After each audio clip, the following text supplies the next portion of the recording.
they found a woman's body inside the store's walk-in freezer in the stockroom in an employee-only area. Police scanners picked up almost immediately, and dispatchers were heard saying the complainant had found a naked female inside of the cooler. And that's one of those calls where you immediately stop what you're doing and say, wait, what? Like, holy what's going on? And when police arrived, they identified the woman as Dr. Helen Sanchez. She was only 32 years old, originally from Nicaragua, and was visiting Miami at the time. Investigators say Helen entered the Dollar Tree just before closing on Saturday night. Employees reportedly saw her come in, but she didn't buy anything.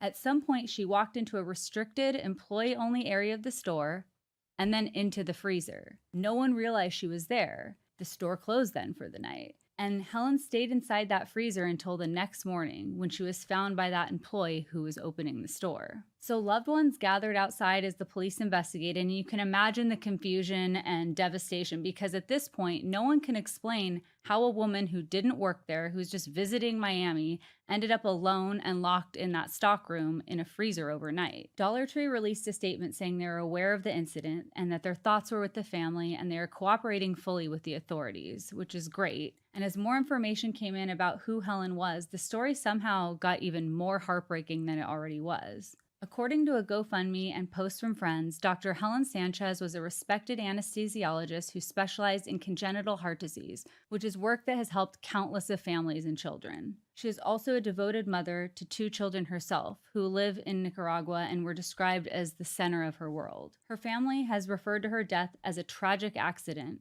and shared their greatest wish is to bring her body back to Nicaragua so she can be laid to rest at home, surrounded by loved ones. So funds are being raised to cover her transportation back to Nicaragua and for her funeral expenses. One of Helen's closest friends, Andrea Tamaro Campos, also shared an incredibly emotional post remembering their friendship. From being college roommates to traveling together just weeks before Helen died, she talked about Helen's personality, her laughter, her love of dancing and singing, and how excited she was to travel to Miami, which was actually to go and see her father.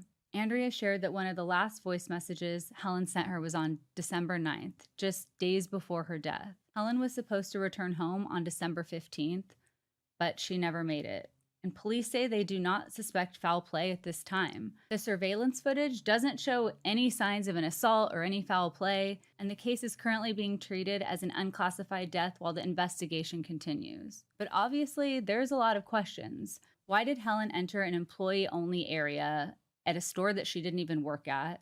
How did she end up inside that freezer? Did the door lock behind her? Did she intentionally want to stay there overnight? Were there safety mechanisms that malfunctioned?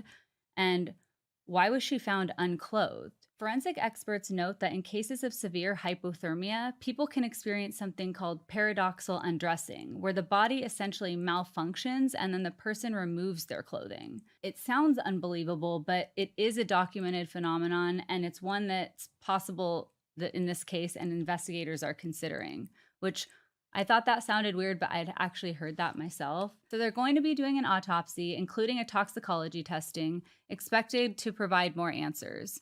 And because Helen's body was in the freezer, evidence would likely be preserved, which would allow medical examiners to look for injuries, trauma, or anything that might suggest any foul play and lead maybe in a different direction. But right now, investigators are reviewing that surveillance footage, employee statements, store protocols, and trying to piece together what actually happened during those final hours of Helen's life. Miami police say they'll release more information once the medical examiner's report is complete, which hopefully we'll provide more answers when we see those toxicology reports and the autopsy. But until then, the case sits in that awful space where nothing really fully makes sense. There's still a lot of questions. A woman with this career that she loved, beloved by everyone who knew her, kids waiting for her at home, her return flight was even booked, and a trip that was supposed to be about family, ending in a place that nobody can really quite explain. And no matter how this is ultimately classified at the end of the day, 2 children are left without their mother right around the holidays, and a family is left trying to understand how this normal night on this vacation where she's going to visit her father ended up in just something so unimaginable.